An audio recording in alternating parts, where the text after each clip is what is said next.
bahwa tahu Allah itu Tuhan Oci, dan bahwa tahu bahwa Allah itu ya maha segalanya, maha yang bisa, dan yang kita harus takutin di dunia ini adalah Allah, yang kita harus cintai di dunia ini adalah Nabi Muhammad. Bahkan rasa cinta kita harus lebih besar dibandingin rasa cinta kita ke orang tua kan, ke Nabi Muhammad SAW. Karena kan Rasulullah juga pernah bilang, siapa yang yang Abu Bakar, yang cerita Abu Bakar itu kan, yang Nabi Muhammad SAW kan dia bilang, Abu Bakar nanya, siapa umat yang paling kamu cintai wahai Rasulullah? Kami para sahabatnya, ya jelas lah, engkau ketemu saya setiap hari, jadi pengikut aku dan ngelihat wajah aku. Terus siapa? Para umatmu yang bertemu itu bukan, tapi kan umatku yang tidak pernah berjumpa dengan aku, tidak pernah melihat aku, tapi rasa cintanya kepada aku tuh melebihi segala apapun. Aku lebih cinta mereka, dan ketika nanti di akhirat aku akan menghampiri mereka, bilang ke mereka bahwa aku sangat rindu umatku yang itu kan.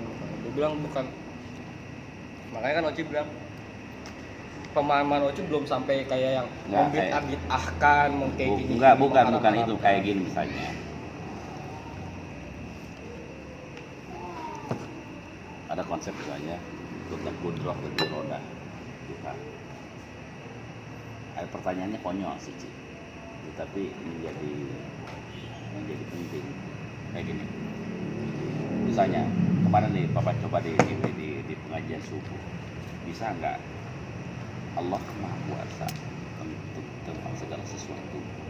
Bisa nggak Allah menciptakan batu yang besar sekali sehingga Allah nggak kuat mengangkat? Pertanyaan itu bisa Pak Haji, karena Allah kan Maha Kuasa. Masa Allah nggak kuat mengangkat? Oh iya ya, nggak bisa Pak Haji. Masa nggak bisa? Bukankah Allah irodah, sudah roda syai'an ayakula pun lahu kun fayakun. Ya dilema Pak Haji. Ini salah, dijawab ini yang salah. Ini itulah namanya cara kesesatan berpikir kita. Pertanyaannya kayak benar tapi salah. Karena sesat pikir itu kan misalnya kan. Sesat pikir itu karena cara berpikir kita tentang Tuhan itu sama dengan cara berpikir kita tentang kita.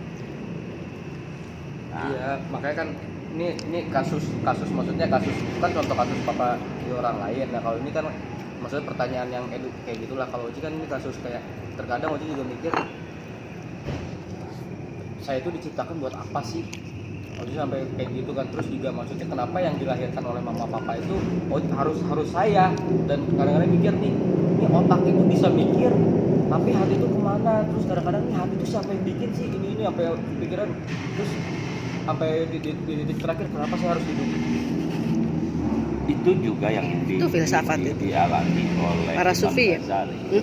Para sufi seperti Imam Ghazali itu, bayangkan pada usia 22 tahun dia sudah jadi rektor An-Nizamiyah. Jago filsafat, jago mantik, jago tasawuf. Akhirnya sampai usia 26. Setelah itu apa? Skeptis. Semuanya ragu. Iya. Akhirnya apa yang dilakukan?